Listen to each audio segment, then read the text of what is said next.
Hello everyone, আজকের ভিডিওতে আমরা আলোচনা করব আপনার ফাইবার প্রথম অ্যাকাউন্ট ব্যান হয়ে যাওয়ার পর কীভাবে একটি ফাইবার অ্যাকাউন্ট তৈরি করবেন 5টি সহজ স্টেপে। হেই ফ্রিল্যান্সার, আপনার ফাইবার অ্যাকাউন্ট ব্যান হয়েছে, চিন্তা করবেন না। এখানে 5টি সহজ স্টেপ রয়েছে কীভাবে আপনি একটি নতুন ফাইবার অ্যাকাউন্ট তৈরি করতে পারবেন তা নিয়ে। পদক্ষেপ 1, নতুন পরিচয়। একটি নতুন ইমেল, ফোন নম্বর এবং পেপ্যাল পেওনিয়ার ব্যবহার করুন।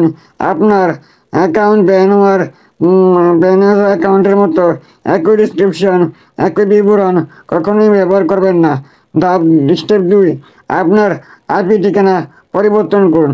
Fibre track IP sign up করার সময় একটি ভিন্ন ওয়াইফাই নেটওয়ার্ক বা একটি মোবাইল হটস্পট ব্যবহার করুন। স্টেপ 3, ফ্রেশ ব্রাউজার এবং ডিভাইস ইউজ করুন। ফাইবার কুকি সংরক্ষণ করে একটি নতুন ব্রাউজার ব্যবহার করুন বা ক্যাশে ক্লিন করুন ডিভাইস ডিসগাইজ মোডে। স্টেপ 4, অন্যান্য প্রোফাইল বিবরণ প্রোফাইল দেখুন। আপনার ব্যবহারকারীর নাম, আপনার সিভি এবং গিগ ডিসক্রিপশন পরিবর্তন করুন। আপনার পুরানো অ্যাকাউন্ট থেকে কপি করবেন না।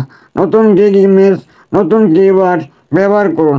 আপনার বিভিন্ন আগের ভুলগুলি এড়িয়ে চলুন। ফাইবার ব্যান অ্যাকাউন্টের কারণে স্ক্যাম করলে না স্ক্যাম করবেন না। সঠিক গিগ এসজি ব্যবহার করুন। ফাইবারের গাইডলাইন ফলো করুন। ফাইবার নিরাপদ থাকতে চান?